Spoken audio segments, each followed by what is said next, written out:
초등학교에 다니는 어느 한 아이가 어느 날 친구의 전도를 받고 예수님을 믿었습니다. 예수님을 믿고 나니까 너무 좋았습니다. 나도 이제 하나님 나라 천국 갈 수 있게 됐구나. 너무 좋았어요. 그리고 집에 와서 아빠 엄마한테 전도합니다. 아빠 엄마, 나 예수 믿었어. 나 예수 믿고 이제 천국 갈 수 있어. 나 하나님 자녀 되어졌다. 아빠도 예수 믿으면 좋겠고 엄마도 예수 믿으면 너무 좋겠다. 이 아이가 아빠 엄마에게 전도합니다. 한 번 이야기하는 것이 아니라 매일같이 아빠 엄마한테 아빠 나와 같이 교회 가자. 엄마도 예수 믿어. 천국 가자. 이렇게 해서 엄마는 예수 믿었습니다. 그런데 이 아빠가 쉽게 교회를 나오지 않는 것입니다. 그래서 이 아이는 매일같이 아빠한테 아빠 예수 믿어. 아빠 예수 믿고 천국 가자. 이렇게 이 극성을 부리니까 이 아빠가 어느 날은 예 그래 나도 예수 믿을게. 근데 지금은 아빠가 너무 바빠서 못 가니까 우선 너만 이렇게 잘 다녀. 그럼 나중에 내가 예수 믿을게 라고 이렇게 이야기합니다. 그런데도 이 아이는 집요하게 아빠한테 아빠 예수 믿자. 아빠 나하고 같이 천국 가자. 안 믿으면 지옥 가. 안 믿으면 지옥 가. 그러기 전에 어서 빨리 믿어야 돼 하고 이 아이는 계속해서 아빠가 교회 올 때까지 하여튼 계속해서 아빠 교회 가자. 아빠 나와 같이 천국 가자. 예수 믿으면 천국이야. 안 믿으면 지옥이야. 나중에는 이 아빠가요 화가 났어. 이놈 새끼 그만 좀 하란 말이야. 내가 지금은 바빠서 못 가. 막 야단을 쳤습니다. 내가 시간 나면 갈 테니까 더 이상 나한테 교회 가자고 이렇게 하지 말라고. 왜 이렇게 보채냐고. 다음에 한 번만 더 그러면 너 혼날 줄 알아? 알았지? 그러는 어느 날 이 아이가 갑자기 교통사고가 났습니다. 그리고 그만 세상을 떠났습니다. 초등학교 이 아이를 먼저 잃어버린 이 부모의 마음이 어떻겠습니까? 찢어지죠. 아이 장례를 치르고 나서 아이 방에 들어가서 아주 펑펑 웁니다. 아이 짐을 하나씩 정리하다가 아이가 써놓은 일기장을 찾게 됐습니다. 이 일기장을 보니까 이렇게 적어졌어요. 죽기 전에 며칠 전에 이 아이가 써놓은 일기였어요. 하나님, 우리 아빠가 예수님 믿게 해주세요. 우리 아빠가 빨리 예수님 믿어야 됩니다. 우리 아빠가 예수님 믿기 위해서 내가 죽어야 한다면 내가 죽을게요. 우리 아빠 예수 믿게 해주세요. 내가 죽어서라도 우리 아빠 예수 믿었으면 좋겠어요. 라고 이렇게 일기장에 써놨던 것입니다. 이것을 보고 이 아빠가 팍 통곡하면서 웁니다. 도대체 예수 믿는 것이 뭐길래 이 아이가 지 목숨을 죽어서라도 우리 아빠가 예수 믿기만 한다면 내가 죽겠다라고 이렇게 했단 말인가. 도대체 예수 믿는 것이 무엇이길래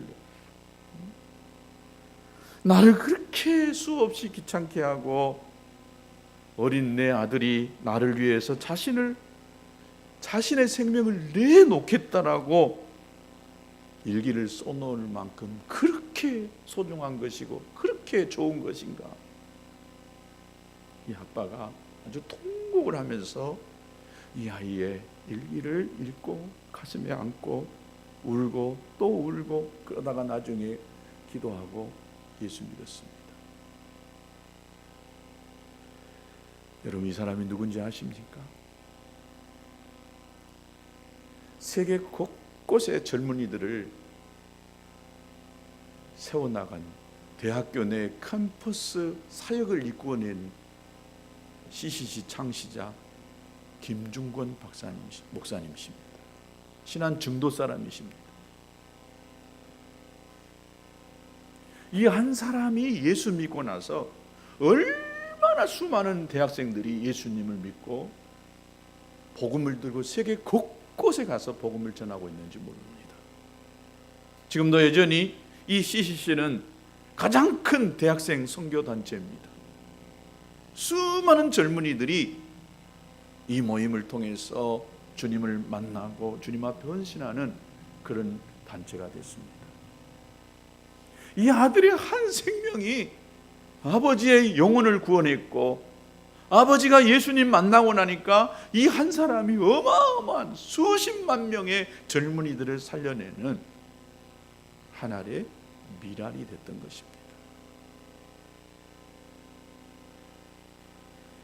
오늘 본문 24절에 내가 진실로 전실로 너희에게 이르노니 한 알의 밀이 땅에 떨어져 죽지 아니하면 그대로 있고 죽으면 많은 열매를 맺느니라, 이렇게 말씀했습니다. 오늘 본문을 보면 예수님께서는 십자가에 달려 죽으실 것을 아셨으면서도 예루살렘에 올라가십니다. 그때는 마침 유대인의 최고 명절인 유월절이었습니다. 유월절에 이스라엘에 사는 모든 유대인들이 예루살렘에 모여듭니다. 뿐만 아니라 세계 가운데 흩어졌던 이 디아스포라 유대인들이 예루살렘을 향하여서 모이는 그런 날입니다. 그런데 그들 가운데에 헬라인 이 몇 사람이 있었는데, 이 몇 사람이 빌립에게, 예수님의 제자 빌립에게 가서 나에게 예수님 좀 만나게 해주라 라고 이렇게 청을 합니다. 그러자 제자 빌립은 안드레에게 또 이야기합니다. 안드레에게 헬라인 몇 사람이 우리 스승 선생인 예수님을 좀 만나게 해달라고 하는데 어떻게 할까요? 라고 이렇게 묻습니다. 그리고 나서 안드레와 빌립 이 두 사람이 예수님께 가서 청을 합니다. 예수님, 헬라인 몇 사람이 찾아와서 예수님을 좀 만나고 싶어 합니다. 어떻게 할까요? 라고 이렇게 이야기할 때에 예수님께서 지금 이 말씀을 하고 있는 것입니다. 인자가 영광을 받을 때가 왔다라고 이렇게 이야기합니다. 이제 예수님이 며칠 있으면 십자가에서 죽게 됩니다. 그런데 그 죽음을 이야기하는 것이 아니라 영광을 얻을 때가 왔다라고 이렇게 이야기합니다. 이 말씀은 예수님이 비록 십자가에서 죽으시지만은 하나님의 아들로서 영광을 받게 될 날이 다가왔다라고 이렇게 말씀하고 계시는 것입니다. 그리고 당신의 이 십자가의 죽음을 비유적으로 말씀합니다. 그게 오늘 24절입니다. 하늘의 미랄이 땅에 떨어져 그대로 있으면 죽지 아니하면 한 알 그대로 있고 죽으면 많은 열매를 맺는다라고 하는 이 미랄의 비유를 말씀하고 계셨던 것입니다. 예수님은 당신을 만나기를 요청하는 이 헬라인들에게 간단 명료하게 믿음의 길이 무엇인가, 믿는다는 것이 무엇인가, 이것을 가르쳐주고 있었던 것입니다. 믿음의 길이 뭐예요? 죽는다는 것입니다. 하늘의 미랄이 땅에 떨어져 가지고 그대로 있으면 아무 열매도 없지만은 하늘의 밀이 땅에 떨어져 죽으면 여기서 많은 열매를 맺는다는 것입니다. 이것이 바로 믿음이라는 것입니다. 예수님을 믿고 따른다라고 하는 것은 바로 죽는 것과 같다. 하늘의 밀이 땅에 떨어져 죽어서 많은 열매를 맺는 이것과도 같다라고 하면서 죽는 것을 이야기하고 있습니다. 여러분, 죽는 것이 얼마나 두렵습니까? 또 죽는다는 것이요, 얼마나 힘이 드는 것인지 모릅니다.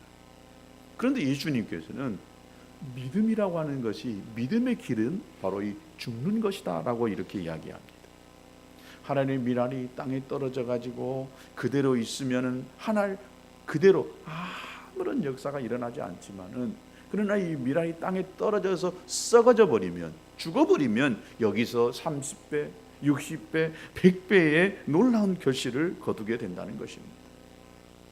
바로 예수님께서 자기 자신이 썩어지는 미랄이 되셨다라고 이렇게 말씀하십니다.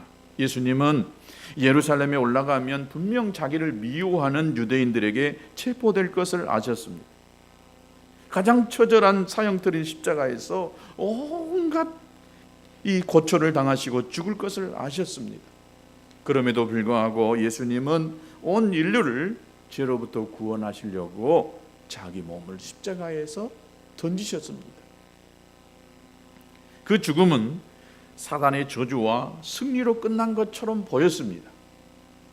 그러나 하나님은 예수님을 다시 살리셨습니다. 죄와 사망과 사탄의 모든 권세를 이기셨습니다. 3일 만에 무덤을 여시고 부활하셨습니다. 그리고 잠자는 자들의 첫 열매가 되셨다라고 합니다. 예수님은 스스로 바로 죽어지는 한 알의 미랄이 되어져서 온 인류의 생명을 구원하는 열매가 되셨던 것입니다. 여러분, 세상의 이치도 이와 마찬가지라고 생각합니다. 죽어야 삽니다. 우리 식탁에 빼놓을 수 없는 김치가 있잖아요. 근데 이 김치가 우리 입속에 들어올 때까지 5번을 죽는답니다. 제일 먼저 밭에서 이 칼로 이렇게 배임을 당하는, 이 땅에서 뽑힐 때 한 번 죽게 되어지고, 두 번째는 배추를 쫙 갈릴 때, 칼로 쫙 갈릴 때 2번 죽습니다. 세 번째는 이제 소금으로 절일 때에 이 배추가 3번 죽습니다. 네 번째는 양념에 고춧가루 또 이 다른 양념에 이렇게 막 버무려지면서 이 배추가 4번째 죽고, 5번째는 우리 입 안에서 죽는 거예요. 그래서 우리 안에 이 김치가 들어와서 김치의 본연의 사명을 다하는 거예요. 저는 김치를 매우 좋아합니다. 어떤 반찬이 있어도요, 김치 없이는 못 먹습니다. 김치가 이렇게 우리에게 그렇게 유익을 주고 좋은 것을 주지만은 5번이나 죽어서 우리에게 유익을 주는 것과 마찬가지로 세상의 모든 것이요, 죽으면 살아납니다. 가정에서도 마찬가지예요. 여러분, 이 행복이라고 하는 이것을 맛을 내기 위해서는 누가 죽어야 돼요? 내가 죽어야 됩니다. 남편이 죽어야 되고, 아내가 죽어야 되고, 부모가 죽어야 되고, 자식이 죽어야 됩니다. 부부가 서로 죽어야 행복의 맛을 내는 거예요. 살아있으면, 배추가 살아서 소금에 절이지 않고 그냥 아주 뻣뻣하게 살아있으면 절대로 맛있는 김치가 안 되는 거예요. 소금에 그냥 팍 절여져야 돼요. 양념에 그냥 팍 비벼져야 맛있는 김치가 되는 것처럼, 내가 확 죽어버리면 행복의 맛을 낼 수가 있게 되는 것입니다. 남편이 아내를 내 이 맛대로 길들이려고 한다면, 내가 죽지 않고 아내를 내 맛에 내 취향대로 길들이려고 한다면 그때부터 전쟁이 시작됩니다. 아내도 마찬가지입니다. 남편을 자기 마음대로 조종하려고 하면은 그때부터 갈등이 생기고 분쟁이 생기게 돼 있는 것입니다. 부모 자식 간에도 마찬가지입니다. 서로 부모가 자식을 이해하고 또 자기 자녀 입장에서 또 수용하려고 하다 보면 소통이 되어집니다.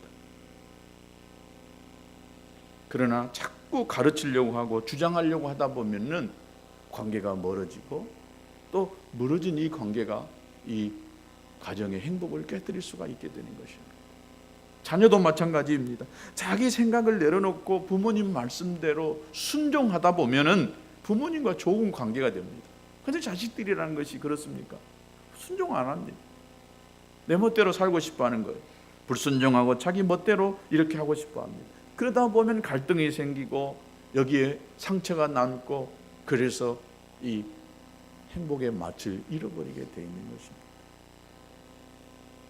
뿐만 아니라 직장 생활에서도 마찬가지고 모든 인간관계도 다 똑같다고 생각합니다. 내가 죽으면 다른 사람, 상대방이 살게 돼 있습니다. 내 고집, 내 이익만을 생각하다 보면 다른 사람이 오히려 어려움 당하고 곤란해질 수가 있습니다. 내가 죽으면 상대방이 행복해질 수가 있는 것입니다. 그러나 내가 살아있으면 자존심이 살아납니다. 또 내가 살아있으면 열등의식이 살아납니다. 내가 살아있으면 우월의식이 살아납니다. 교만이 살아납니다. 결국은 서로 찌르게 돼 있습니다. 그 찌르면 서로가 아프고 그것을 가지고 아픔과 상처를 줄 수밖에 없습니다. 그래서 사도 바울이 나는 날마다 죽노라 이렇게 이야기했습니다. 다 같이 따라서 나는 날마다 죽는다. 예, 날마다 죽어요. 어제 죽었다고 오늘 안 죽으면 안 돼요. 어제 죽었어도 오늘 죽어야 되고 오늘 죽었어도 내일 또 죽어야 돼요. 아, 나는 이미 죽었어? 아니, 여전히 우리는 어제 죽었어도 오늘 또 살아나요. 그럼 오늘 또 죽여야 됩니다. 그래야 나를 통해서 다른 사람이 행복해질 수가 있고 다른 사람이 살 수가 있게 되는 것입니다. 또 사도 바울이 유명한 말을 했습니다. 갈라디아서 2장 20절에 내가 그리스도와 함께 십자가에 못 박혔나니 그런즉 이제는 내가 산 것이 아니요 내 안에 그리스도께서 사신 것이라. 이제 내가 육체 가운데 사는 것은 나를 사랑하사 나를 위하여 자기 몸을 버리신 하나님의 아들을 믿는 믿음 안에 사는 것이라. 나는 이미 십자가에서 죽은 것입니다. 그렇기 때문에 살아있으면 안 돼요. 계속해서 날마다 죽어야 된다는 것입니다. 우리가 죽는다는 것, 이것은 뭘까? 십자가를 지는 것입니다. 내가 사는 것이 아니라 내 안에 그리스도가 사는 것입니다. 우리는 나를 사랑하사 나를 위하여 자기 자신을 십자가에 버리신 예수 그리스도를 믿는 믿음의 길을 걸어야 하는데 이것이 바로 모든 그리스도인들의 삶의 방식이 되어야 되는 것입니다. 이것이 바로 하나님의 사람들이 추구해야 될 믿음의 길인 것입니다. 내가 얼마나 죽었는가, 이것을 보면 내 신앙의 수준을 가늠해 볼 수가 있습니다. 한 몇 주가 된 것 같아요. 월요일 날 새벽인데 어느 50대 후반 정도 되는 남자분이 새벽 기도에 오셨어요.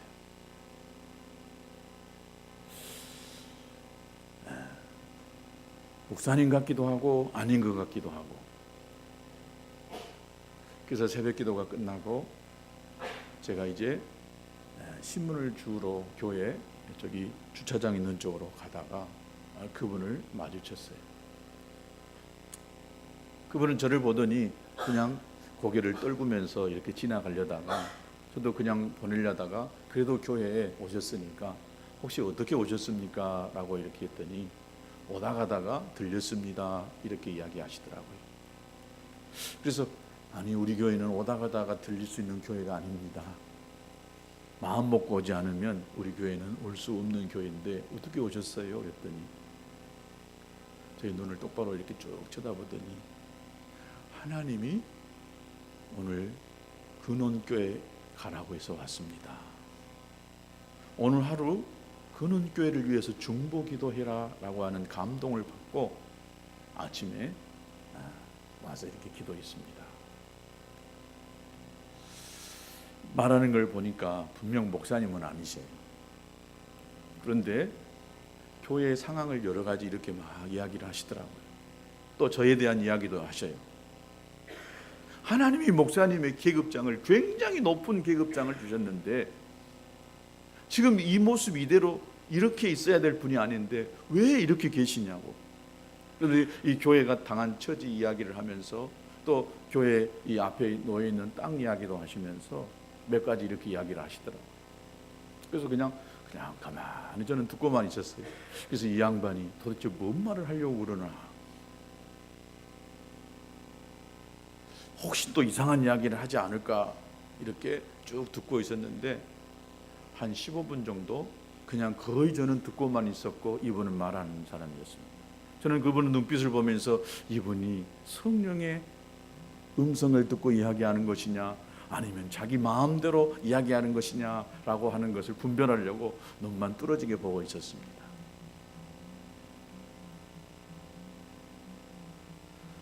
그러면서 이제 마지막으로 그분이 이야기하면서 하나님이 이 교회를 크게 쓰시고 싶어 하십니다. 하나님이 목사님을 크게 쓰시고 싶어 하십니다. 그런데 이 교회는 중보 기도하는 사람이 없습니다. 목사님을 위해서 기도해 주는, 목사님을 위해서 십자가를 져주는 사람이 없습니다.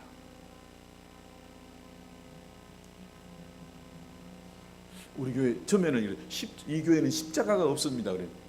아니 우리 교회 십자가 있는데 예배당 안에 십자가가 없나?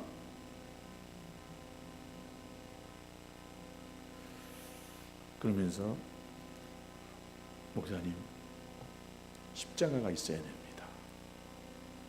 십자가만 있으면 반드시 됩니다. 근데 얼뜻 제 머릿속에 스쳐 지나가는 전에 들었던 제 동기 목사님 한 분이 굉장히 기도를 많이 하신 분이에요. 군산에서 목회하시는 분인데 그분이 우리 교회를 위해서 많이 기도하다가 그런 똑같은 말을 한 적이 있었어요. 목사님 위해서, 교회를 위해서 기도하니까 모든 것이 다 준비되어 있습니다. 딱 한 가지만 없었습니다. 십자가입니다. 그것이 벌써 좀 몇 년 됐습니다. 근데 그날 그 이후로 제 머릿속에 계속해서 지금 그 생각만 떠오르는 거예요. 하나님 왜 보냈을까? 왜 그분을 그런 말을 할 수밖에 없었을까? 그리고 가면서 그분이 저는 오늘부터 제가 이 목포에 딱 2개의 교회를 놓고 매일같이 중보기도 하는데 제 기도 가운데에 이 근원교회도 늘랍니다. 하나님이 앞으로 저를 이 교회를 위해서 중보기도 시키니까 저는 매일같이 이 교회를 위해서 중보기도를 합니다. 그리고 때가 되면 제가 우리 자기네 교회에 기도하는 용사들을 데리고 와서 이 교회를 위해서 기도해도 되겠습니까? 기도하시라. 그리고 그분이 떠나갔습니다. 저는 그분의 이름도 물어보지도 않았고 그분의 전화번호도 물어보지도 않았어요. 그런데 이상한 것이 계속 제 마음속에 내가 십자가를 져야 한다는 생각이 계속해서 오고 있는 거예요. 주님, 그러면 제가 어떻게 해야 되겠습니까? 주님, 제가 어떻게 해야 되겠습니까? 저의 기도 속에 많은 부분이 주님, 제가 어떻게 해야 되겠습니까?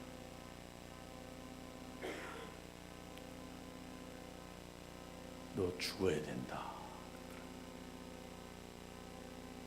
어젯밤 다니엘 기도회 강사 우리 선교사님도 이 메시지를, 저에게 필요한 메시지를 던지시더라고요. 저는 다니엘 기도에 매일 밤이 기대가 너무너무 기대가 돼요. 하나님이 나를 위해서 만들어 놓은 기도이다. 매일 세워지는 그 강사 목사님이요, 저에게 계속해서 메시지를 던지면서 너무 은혜가 되는 거예요. 아직도 내가 살아있고 내가 죽지 않는 내 모습을 발견하면서 주님, 내가 죽어야 되는데, 근데 기도하다 보면 내가 안 죽은 분이 너무너무 많아요.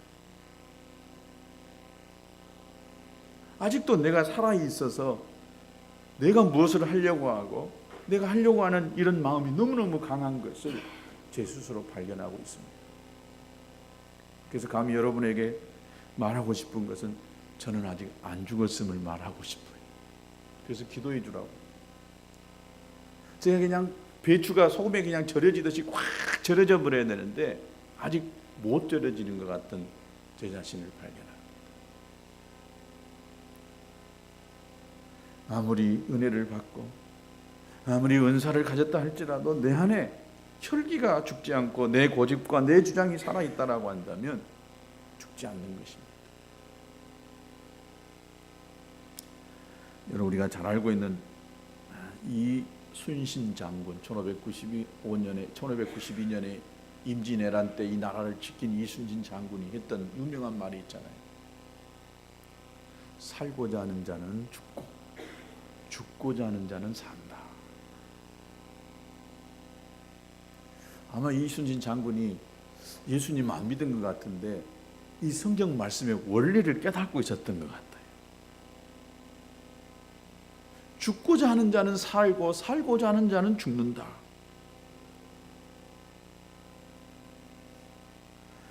예수님이 이 미랄의 비유를 말씀하셨는데 이순신 장군이 그것을 알고 그 어려운 상황 속에서 이 군사들을 독려하고 그래서 일본에서 이 나라를 지키게 됐던 것 같습니다. 예수님 계속해서 이 미랄의 비유를 25절에서 부연해서 설명합니다. 자기의 생명을 사랑하는 자는 잃어버릴 것이요 이 세상에서 자기 생명을 미워하는 자는 영생하도록 보존하리라.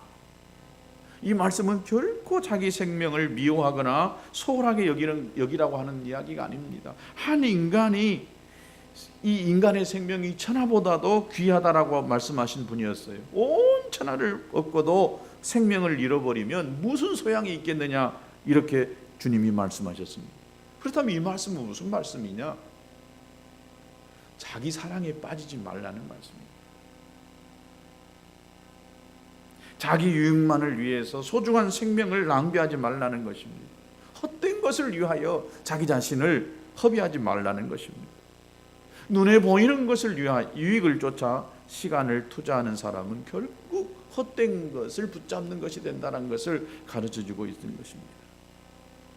비록 힘이 들고 고통스러울지라도 누군가를 살려내기 위해서 그 길을 간다라고 한다면 그 사람은 복된 사람이고 또 그 사람을 통해서 수많은 사람이 살아난다는 것을 가르쳐주고 있습니다. 예수님을 따르는 자는 예수님을 믿는 자입니다.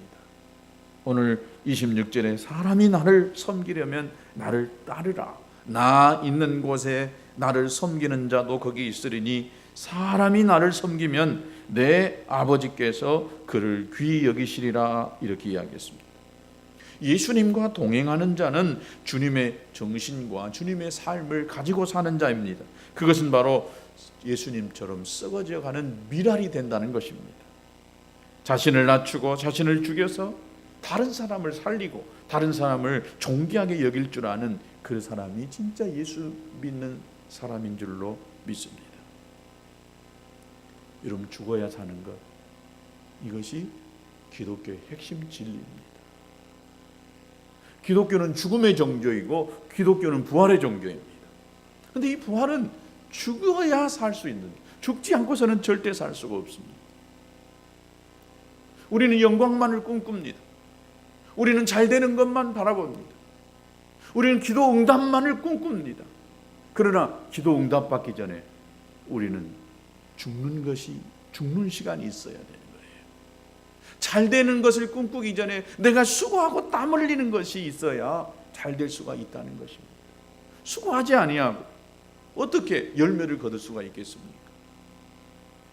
봄이 되면 이 농부들은 이 씨앗을 밭에다가 뿌립니다. 얼마나 소중한 겁니까? 근데 이 씨앗을 농부들이 밭에다가 뿌릴 때에 낭비다, 허비다 이렇게 생각하지 않습니다. 씨앗을 뿌릴 때는 이 씨앗이 여기 땅에 뿌려져 가지고 이 땅에서 썩어져서 자라게 되어지면은 나중에 이 결국은 열매가 맺힐 것에 대한 기대를 가지고 농부는 씨앗을 땅에다가 뿌리는 것입니다. 이 씨앗이 이 땅에서 썩어져서 나중에 자라서 열매가 맺히는 그것을 꿈꾸고 뿌리는 것입니다. 우리가 축복을 바라보고 우리가 번영을 바라보고 우리가 잘 되는 것을 바라보지만은 절대 죽지 않고서는 얻을 수 없는 것입니다. 우리 모두가 죽으려고 할 때 반드시 좋은 열매가, 풍성한 열매가 맺힐 수 있다는 것을 여러분 기억하시고, 날마다 죽는, 그래서 우리가 살게 되어지는, 열매를 거두게 되어지는 귀한 역사 있게 되기를 주님의 이름으로 축복합니다. 우리 같이 기도하겠습니다.